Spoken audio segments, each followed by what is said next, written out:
might have come from somewhere else, but this is where we found ourselves. Welcome to the local show. People you work with, people you know. Welcome to another edition of The Local Show here on Grassroots Community TV. I'm Erik Skarvan, your host, still joining you each week here on Grassroots, featuring inspirational locals, now going on to our 10th year. Thanks so much for tuning in this week, where I'm so excited to have a first-time guest of the week on The Local Show. She's a little nervous, so, be nice to her so she can calm down. But just joking, I have a very relaxed and beautiful guest with me this week, Christina King. Welcome to The Local Show. It's about time we had you on the show. Well, thank you. Yeah, you're doing some great stuff in the community, and we're going to talk about your event coming up. It's called Hike, Hope, and Heal. Yes. Hopefully in that order, right? Yes. It's like an order of things. Hike, Hope, and Heal is coming up, and it's going to be a cool first-time event. Yes, it is here the in first Aspen. time event. But let's go back a few years, Christina. You're not that old, but let's go back a few years. It's your city girl upbringing in Philadelphia. Yeah. How was that? How was growing up in Philly? It was good. You mentioned earlier Eagles. I've never gone to an Eagles game, actually. No kidding. So you're not a big Eagles fan? No, you know what? I worked in sports bars for a good long time, so I got to watch them on TV. But I am a Flyers, ultimate Flyers fan. Okay. So Philadelphia Flyers all over.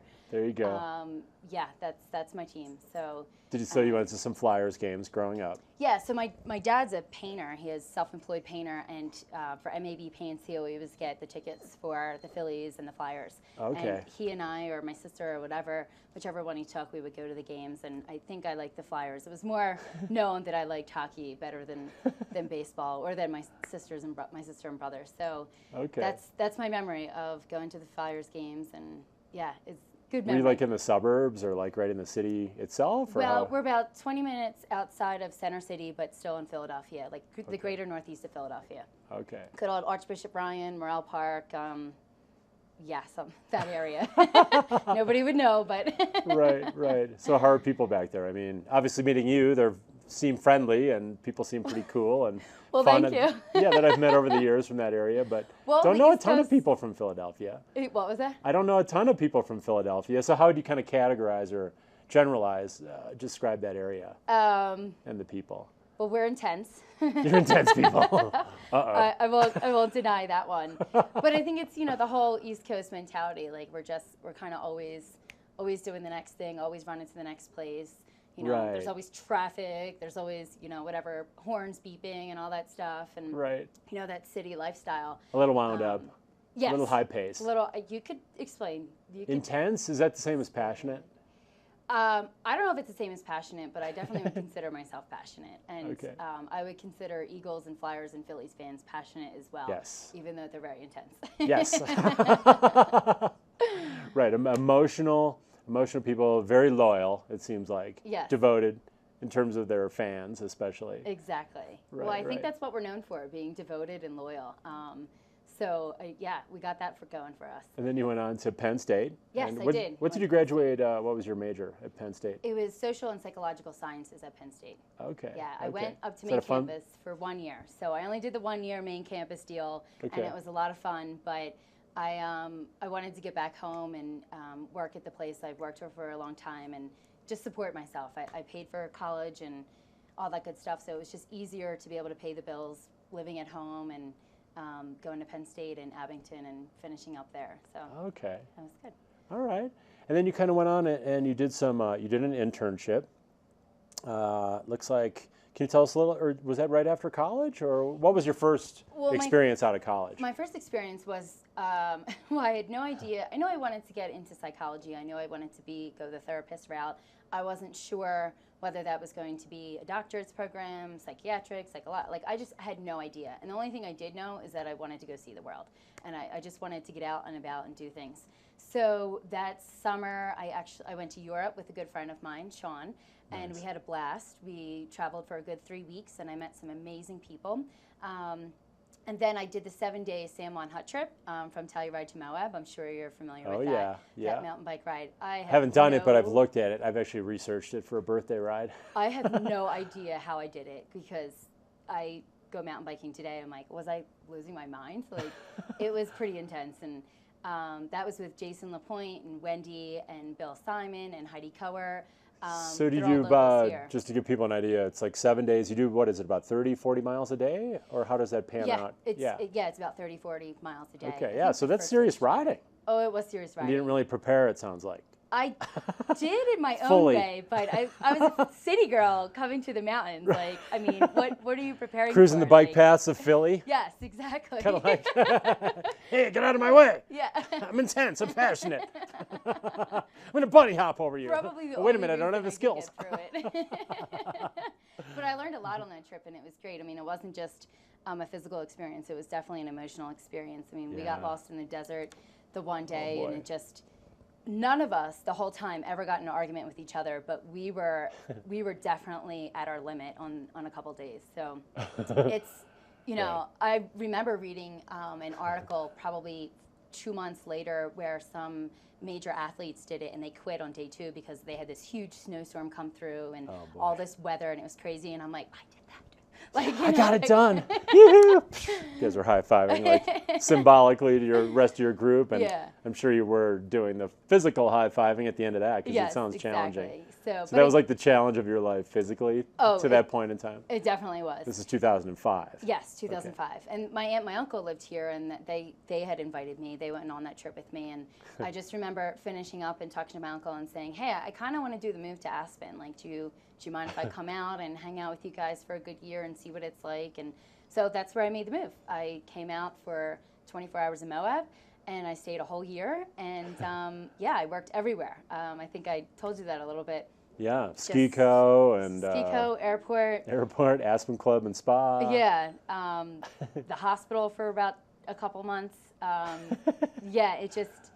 You have to have a million jobs, but I think I was trying to figure out where I belonged as well, you know, what fit right. Cool. But I know I wanted to be more than just having 25 different jobs and trying to make ends meet. And that's why I took this trip to Australia, had a great trip, and went back to Philadelphia, applied for my master's program, and then went to Westchester University. Okay. So, and that's where my internship came into play. Okay. I had an internship at Pendle Mental Health Center. It was funny because I had been a waitress my whole life, and I'd never worked in the field. You know, in the psychology, like bachelor's level, a lot of people do like their TSS, which is like a bachelor's level therapist in so many ways, working with other higher end therapists. And I don't even know how much money you make an hour, but it wasn't cutting the bills. That's all I knew. And when I was a waitress, I was making really good money. So I wouldn't pass that up. So when I went for this internship, everybody's like, you have no experience. I'm not taking you on. And finally, one phone call, the director of a program was like, you know more about people than somebody who's already been in the field because you waitress, you talk to people every day, you haven't. And I was Interesting. Like, thank you so much for believing in me. You know? Wow. And so they took me on, and Alona Naroditsky was my supervisor, and she is the most amazing person. She has really created a good, solid foundation for me. Working at Pendle Mental Health Center, what I did was work in an acute partial program, and what that means is anybody who's in a psychiatric hospital comes down to this program for 10 days, or maybe a little bit longer if needed, to be stabilized. And they go to groups for a good 6 hours, they go home, they come back the next day, and then at the end of those 10 days, we hook them up with whether it's another program or an individual therapist. And then it works the other way around. If you're with an individual therapist but you need crisis help, then you come to this program if you don't need to go in the hospital. And it was just amazing to run groups and to just be inspired by my clients, but to also inspire them. Right. And this is where I get emotional because those memories are so meaningful to me. Yeah, that's wonderful. But it was great, yeah. But at a certain time, you look back on that, or you're in that moment, and you know that you need to grow and move on. So I took on another position, and then in Philadelphia, and that was a good experience. And then, I came back out to Aspen. I came to work for the Hope Center for a little bit. Okay. And then I went to Mind Springs for a little bit, did some crisis work, and it panned out that private practice was just a better place for me, and working with Kathleen Callahan, who's here today, and she's in our live studio audience. Yeah, she is. In fact, it's a perfect time to take a break. We want to thank Kathleen and our live studio audience today for joining us on the local show. And I also want to take a moment just to express my gratitude for my underwriters who support the show this summer. We're going to go take a quick break. It'll be about 2 minutes. Aspen Square, Klug Properties, David Johnston Architects, Sachet Floral Arts and Gifts, and Element 47 and the Ajax Tavern. We want to thank our, again, supporters of the local show. We'll go to just a couple messages right now. It'll be about 2 minutes at the most. We'll be right back with Christina King. She's going to talk to us and get us ready.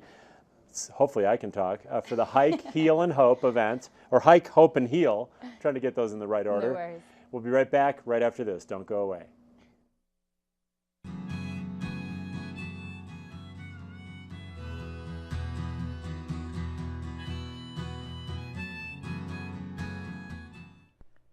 Chris brings the same attitude, determination, and dedication that made him an Olympic champion to his real estate clients. He knows some of the best places on and off the mountain. He's here full-time and ready to help you.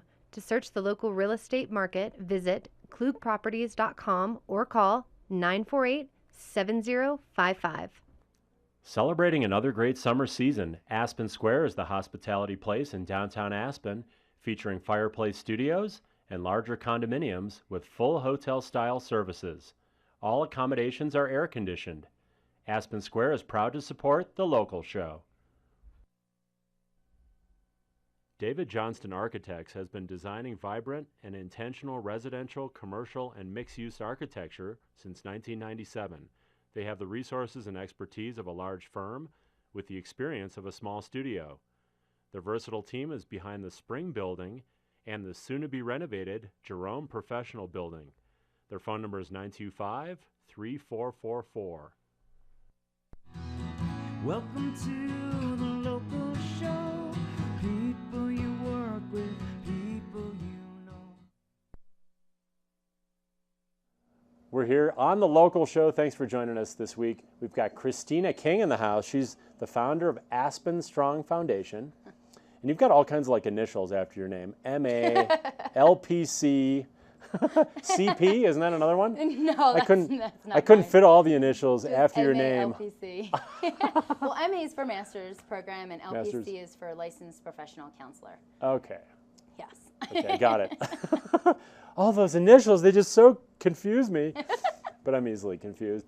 So anyway, you're working with Kathleen Callahan. Uh-huh. Well, let's talk about that a little bit, because you guys have a private practice, like you mentioned, just before the break. Okay. And what kind of help do you give people typically? I mean, I'm sure people have, it's crisis management, mental health type issues. I imagine that's pretty broad. Yeah, right? it is broad. I mean, I just wrote a piece for the foundation on the mental health section, and I just, I like to say that mental health is not always about mental illness. It's not, it is depression, it is bipolar, it is post-traumatic stress disorder, but it's also, dealing with divorce. So and is it dealing with misbehaving it's also dealing dogs? with this, yeah. I hope not. Hi. Linda says, I have an issue right now. I'm not getting enough love. Oh, that's so. See, Thank you. You guys have connected now, and I can see, you connect easily with your clients and even with dogs. But it's overcoming the obstacles in life that we have.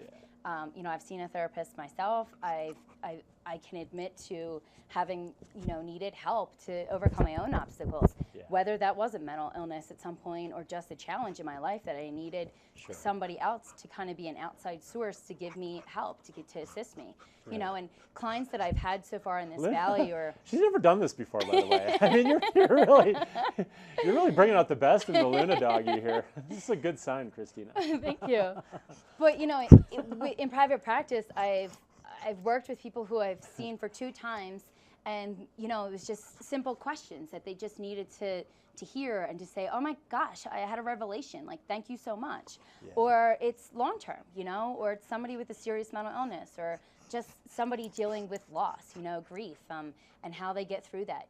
Mental health is not just mental illness. Mental health is just keeping your mind healthy and dealing with stress in the right way and coping healthfully and being able to be connected with the people in your network and know how to reach out and ask for help when you need it, and we don't always know how to do that. So what about that are you passionate about? Like, what is that about helping these people, no matter what their issue, whether it's they have one question for you or they need ongoing, counseling for weeks or months or years. It kind of sounds a little bit like what I do, except my thing's like helping people with their athletics. Yeah. Might be a one-off 2-hour session, or they might want to see me every time they're in town. Yeah. So that's, that similar thing. But what is that about that for you that really strikes you in the heart?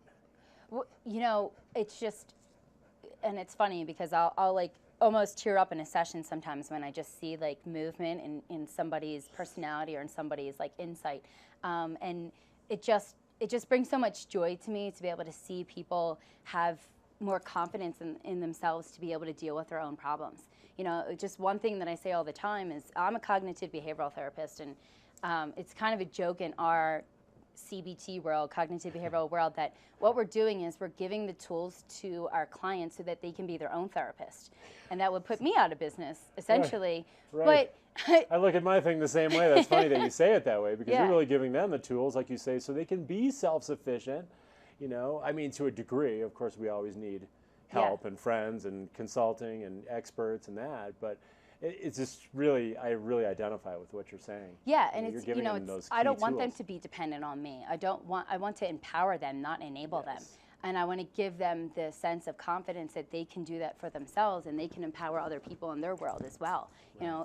Creating healthy relationships, creating healthy environment for themselves. That's just when I see that happen and develop, Right. it just, I don't know what it is. It's just a feeling. It's like this, my heart explodes in some sort of fashion. And I've witnessed that in my internship. I've witnessed that with all the clients I've worked for. And, I remember working with some resistant clients at times because I had court ordered clients and they didn't want to be in my group. And I would say, at the end of the day, I'd say, what did you learn today? And I didn't learn anything. And I'd say, well, I learned something. Of course you learned something. You know what I mean? And just inspiring them to ask themselves a question that they never did before, or Right. to actually learn something and not be in their closed mind sometimes, because we do that. All of us are guilty of doing that. So whether that's in group therapy or individual or my private practice or not, it's everywhere. And that's my message, and can't change anything you're not aware of, and you can't do it by yourself, Right. and you have to be connected. You have to be interdependent. So. Yeah, so when you see that improvement or that awakening or that learning process happening, Yeah. it feels rewarding. It is. to It you. is rewarding. Really rewarding. Yeah. Like your purpose kind of rewarding. I know at the end of the day, my friend Brad jokes with me all the time. He's like, if you didn't have to work, you wouldn't work. And I was like, no, I don't even believe that, because I leave those sessions and Right. don't get me wrong. I've had moments where I felt challenged myself. Did I do the right thing? Sure. Is this the right client for me? Maybe it's a better match, somebody else. But at the end of the day, I always feel like, oh my God, I made a difference. Like I'm helping. And that's just, there's no words to explain how good it feels to do that. Yeah, I think you've done a pretty good job. Thank you. Let's talk about Hike, Hope, and Heal, because Yeah. this is a neat event. It's promoting awareness, destigmatizing. Is that a word? Yeah. Kind of the whole, because when you start to say mental health or mental issues, there's automatically, at least for me, a stigma. Like, why is there a problem? I said this the other day to it's- somebody. I said, well, what do you think of when somebody says physical health? What do you think of? Right. Physical health? Yeah. Do you think of it as a problem, or do you think, what do Well, you think of? to me, that almost translates to physical fitness. Exactly. So what do you think of when somebody says mental health? Depression. Exactly. Well, why don't It kind we of think moves of into it a as, negative. Why don't we think of it as mental fitness? Why don't we think of it as our brain, like challenging our brain to be stronger and more connected? I think the way it's usually the connotation or the Yes. way it's mentioned or talked about or you read it. And does it have to be that way? No. I mean, mental health could be a beautiful thing, like good mental health. But Like that's good contradictory. physical man. fitness, Yeah. Uh-huh. good physical fitness, or strong physical And it's fitness. it's our perception. At the end of the day, what Aspen Strong is doing and what I do in my everyday practice is say, like, hey, it's the message you want to read, and it's the message you also want to give. Right. And it doesn't have to be a stigma. It doesn't have Right. to be anything more than just growing healthfully. And that's what it is, whether it's mind, body, or spirit, Which is cool too, because that you said it that way, because they all work together. They do. you know, and when you're working on your mental health, when you're working on your physical health, and those things, they do relate. Yeah. And I would imagine, especially being in Aspen, that you would recommend maybe people go for a walk, go out. I do it all the time. It's all working I together, will take a client out and I say, let's just go walk. Let's go do it. Let's get exercise. Let's go hike up Smuggler for your hour today. It's your yes, exactly. It's your homework. You know, like to go just nurture yourself, or physically nurture yourself, whatever that is. You know, let it's yourself. It's amazing how it works. I know. I mean, I was having a bad morning today. And I was like, okay, that's it. I'm like, shut down the computer. Get on my bike. Luckily, I had the flexibility to do that today. Yeah. And it was a game changer. That ride was an hour and a half, I think. It isn't is. like a huge time, but it was enough to where I felt awesome. Yeah. Not only could I get out, clear my head, think about stuff, but I came home and I actually felt exhilarated, happy. I mean, again, it's all kind of working together. Exactly. Yeah.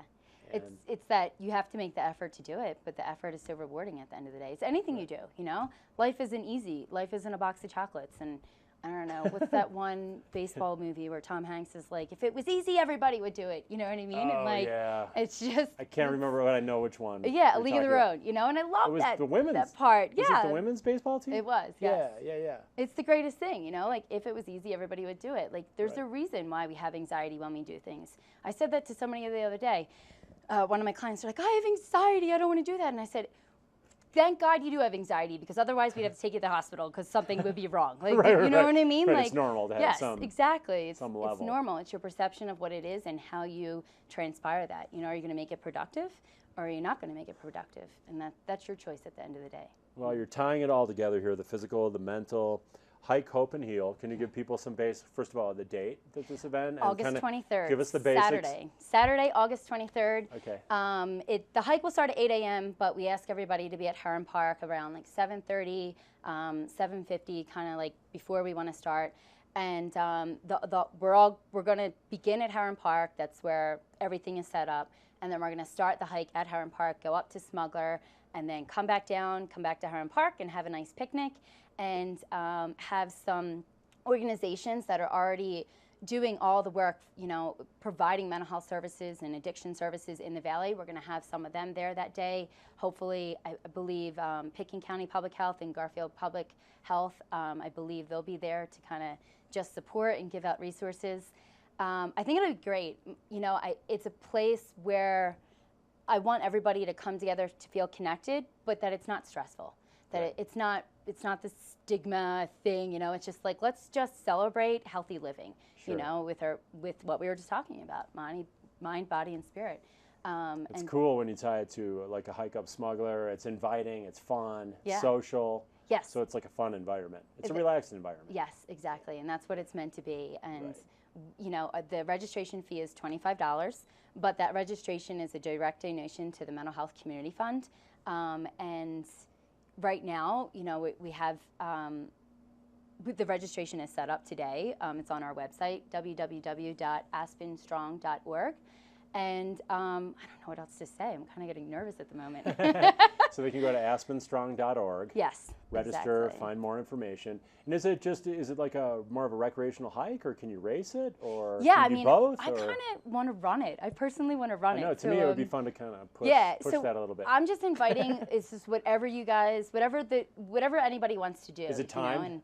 and I think that we'll have, you know, your race. It'll be like that. Okay. Because we you don't have little have time number chips. bibs or Yeah. timing chips or Yes, whatever. we don't have timing chips, so we're not. But you didn't have timing chips at the Doggy Uphill either, No. right? Yeah. No. So We just had a timing crew. exactly. At the top. Yeah. We'll have a little timing crew. My Okay. family's coming in, so they're going to be the ultimate volunteers. So they'll be the timing crew? Yes, I just figured that out. Thank Hey, you. Mom, grab it. This is how you use a stopwatch. Yeah, and then, you know, whoever your other family members are, one can pull tags, one can Yes. pull raffle tags. Exactly. Yeah, it's all That's coming cool. together. It's So then everyone kind of comes down and then meets back at Heron Park. yes, and then we'll then have it's a little picnic there, and then just Okay. information set up so that, you know, my thought is that if people need to ask a question, whether that's because they want to donate in some way and they want to give back, or whether it's because they need help and they really just didn't know how to do it, that's just kind of why I want the resources there and why I think it's beneficial to the community.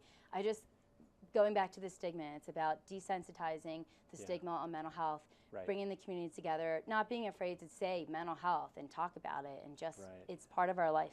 That's what it is. The other thing too is the connotation is local in terms of the high suicide rate, the high depression rate, because so you start to associate too with the local situation, which has become, I don't know if it's getting worse, so to speak, in terms of more suicides, but I think I read something that Pickens County has 3 times the national rate. Yeah. So this is very timely, very relevant, very important, literally life-saving. Yeah, I think it is. I mean, the Aspen Strong Foundation was put in place to build awareness and connect all the resources. Yeah. Currently, right now, I don't know if I shared this with you, but we're building a website to have a therapy provider directory, so that along the whole Roaring Fork Valley, the community members and consumers can go onto this website and say, hey, who's the perfect match for me? Perfect is not the right word, but who's a potential right match for me? Where do I go? Because when I want to make a phone call, that's vulnerable. Like that takes a lot of courage to make that phone call. And I've personally made that phone call myself, so I know what it's like. And you want to know how much it costs. Can you afford it? Is this the right person? Oh my heavens! Like all these things go through your mind, and I'd rather hang up and not do it than find the help. And we don't look at mental health as like we broke our leg. If I broke my leg, I go to the doctor. Sure. Well, if I have a mental health, obstacle going on, like who do I go to? Where am I going? And do you have a name for that website yet? Well, it's going to be a part of aspenstrong.org. Aspenstrong.org. Okay, so that'll be a great resource. Yes, it'll be the a piece event, to that. for general resources if people need help. Yes, You'll hook them into all these different agencies. So you're a central, kind of a clearinghouse. Yes, and we're not a location, we're a website. It's a place to find the information right in front of you. That's all we do all day. We're on our phones, we're on that. It's how we're finding information. So I thought that's what we need to have in this community, is a centralized resource center to know that I'm making the right choice when I call the Hope Center, when I call Mind Springs, when I call whatever it is I call. I want to know that I'm making that right choice. Thank you, Christina. I mean, that's such a cool, it's such an important and could be potentially life-saving service that you're offering. Yeah. Unfortunately, we're out of time today, but I would like to have you back on the show at some point. I want to thank you for today's show, though. I made some organic chocolate chip cookies for you. Ooh, I'm I hope excited. you like that. I will. Chocolate chip's my favorite. Let me know what you think about the cookies. I keep tweaking my little recipe. I'm having fun with it. Getting a little domesticated in my old age. But I hope you had fun on the show today. Thank you so much. I had a great time. Thank you, Christina. So we've got Aspen Strong Foundation, Hike, Hope, and Heal on August 23rd. Yes. And the website, one more time for more information. aspenstrong.org. aspenstrong.org. Thank you, Christina, once again. And thank you guys for watching us this week on The Local Show. Attitude, determination, and dedication that made him an Olympic champion to his real estate clients. He knows some of the best places on and off the mountain. He's here full-time and ready to help you. To search the local real estate market, visit klugproperties.com or call 948-7055. Element 47 at the Little Nell Hotel is now offering weekend brunch with bottomless bloodies and mimosas. Its new program, Last Chance Wednesdays, is an exclusive chance to indulge in select wines from its cellar. Sachet Floral Arts and Gifts features fun, innovative, and romantic gifts, including fresh flowers, candles, books, chocolates, and other unique gifts. They are located next to Clark's Market and can be reached at 920-6838. Welcome to